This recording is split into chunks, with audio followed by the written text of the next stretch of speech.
Hey, thank you for watching, and I want to say a big thank you for supporting this ministry. Some of you are partnering with me, and I want you to know I couldn't do it without you. And I want you to know that this has been the best, the most amazing year that we've ever had in ministry. We have given away more resources, more CDs and books and notebooks to teenage girls than ever before in the other years combined. This year we have reached out to more people, even in France, than ever before. And you have made it all possible, and I want you to know that I am so grateful. Merci beaucoup de mon cœur. Thank you from my heart. I'm so thankful for you. You know, I'm talking about your future, about your dreams, about your goals, and I'm always encouraging people to dream big, think big, pursue those dreams. And, you know, I've heard people say statements like New Year's goals. That's something that goes in one year and out the other. But I don't believe that. If you get a vision, you get a dream, you put it on paper and you keep it in front of you, there is no reason why you can't see that dream come to pass. I'm talking about turning what if into what is. It requires you taking the time to dream, to think, to imagine. And you know, just sharing briefly with you how, we're reaching more teenage girls than ever. We're rescuing them out of human trafficking and providing resources for them. We're, giving thousands of books to people in France, all over the streets of Paris. Do you know that those dreams, those ideas, began in my spirit, in my imagination, years ago, just sitting in my guest bedroom thinking, just praying, listening for God, listening for anything He would show me. All of that began years ago, just sitting in a room, and it looked absolutely impossible. But because of taking the time to just think, I know I wouldn't be doing what I'm doing today if I hadn't given time to just think. And even what I'm going to do tomorrow, it's requiring that I think about it today. Well, Bob Moe made this statement. He said, most people don't aim too high and miss, they aim too low and hit. You know, every dream and every goal that God's given you, it's going to look impossible. And I love reading about successful people. I was listening to somebody on the way to work today, just in my car. He was talking about how, everything he's doing right now looks so impossible years ago. But you have to hang on to those dreams. Don't let anybody talk you out of them. I'm challenging you this whole month to think 5 years from now. Just to put some thought into your life 5 years from right now. Think about your age in the next 5 years. How old are you 5 years from now? Think about that. How long have you been married? If you're married, how long have you been married 5 years from now? Or if you have children, how old are your kids 5 years from now? I want you to just put thought into what you want to see accomplished over the next 5 years. Just maybe even in your finances. What do you want to see? What kind of salary do you want to have 5 years from now? Because, if you don't change anything, it's going to be exactly like it is today. And if you're fine with that, okay.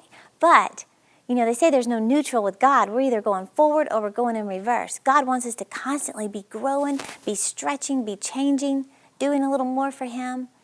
But you have to think about it. So I'm challenging you to think 5 years from right now. I just came out with this new notebook. It's going to be here any day. And it's the 5 years from now notebook where you actually think about it and put pictures in there of images. Maybe it's your money, maybe it's your house, maybe it's where you're going to travel, books you're going to write, CDs you're going to record. But you put that in there to keep you focused. Now, I want to share with you just something that I wrote August the 22nd, 2006. You add up the years. August 22nd, 2006. I wrote, what is my vision? What do I see in my future?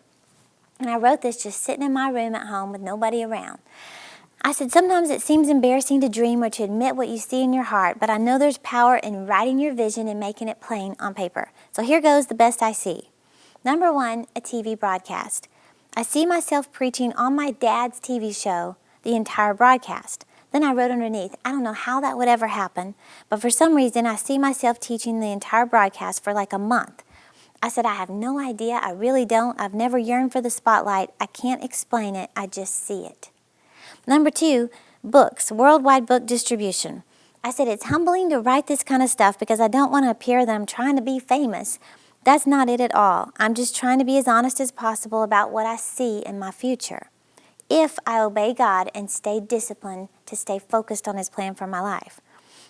I said, I see hardback books in bookstores so plainly. I truly see it. Number 3, women's crusades with a theme. I said, it's funny I have to add the theme part because I don't know what the theme is. But I see a theme threaded throughout the conference from beginning to end. I see that so clearly, women coming from all over to our conference. Number 4, troubled teens, centers for unwed teenagers who are pregnant before marriage. I said, I don't know what God wants me to do with this. Perhaps it's because of my own past. But I see me being involved in helping young girls who are pregnant and don't know what to do. I want to help them cry out to God, see themselves as valuable, and get on with His plan for their lives. I said, I don't know if that means helping other ministries, funding them, or speaking at girls' homes. Number 5, a mission in France. I said, I know I didn't study French for no reason. I want to be involved in reaching out to the French people. I don't know anyone in France, don't know how this would happen, so I trust God with His wisdom and timing in opening the doors. Okay, those are just 5 things that I wrote down August 22nd of 2006. Every single one of these things I just mentioned to you have happened in my life. Every one of them. Without fail. I've been doing television with my dad. There's so many times he'll call me and say, sis, why don't you do the whole broadcast? I've been doing the weekly broadcast for years now. The books. I almost cried last summer when I walked in Barnes & Noble and there was my book on the bookshelf. But you know, that was something I saw in my spirit, in my imagination years ago, just sitting in my guest bedroom. The women's conferences. We have the icing conference now, where women come from all over, and we've packed out buildings full of women, and there's a theme for sure. There's cake everywhere. It smells good, tastes good, looks good, icing's delicious. And then the teenagers. We're sending thousands of books and CDs and notebooks to teenagers all over. We're speaking in the Mercy Ministry homes. And then France. You know, this past summer, they published my book en français. It's now in the largest Christian bookstores in Paris, France. That's amazing what God can do when you hang on to a vision. But I'm convinced you have to see something first before you start taking steps towards it. I don't believe I would have just shown up in France and just all this would have happened. No, I had to see it first, sitting in my little room, just thinking and just imagining, God, what do you want me to do? And the reason I read that to you, instead of just like spouting them out, those 5 things, I read it to you because I wanted you to see, to hear how vulnerable I sounded and how I was still kind of hesitant. Like I wasn't totally sure, is this God? I see this, but I don't know how it could happen. Those things that God's showing you, that He speaks to your spirit, those things that excite you, that you think, man, I wish I could do that. I wish I could do that. Write those things down. That's your challenge this month. This is the perfect time of the year to begin planning. And let me tell you, preparation time is never wasted time. Take this time of the year to plan on purpose, to plan the next 5 years of your life. Then when January rolls around, you're ready to start walking towards it. Some of these things may happen within a year. Some may happen in 2 years and 3 years. But you have a plan. You succeed on purpose with a plan. So my challenge is continue with those 5 minutes. I still do it today. I did it this morning before I came here.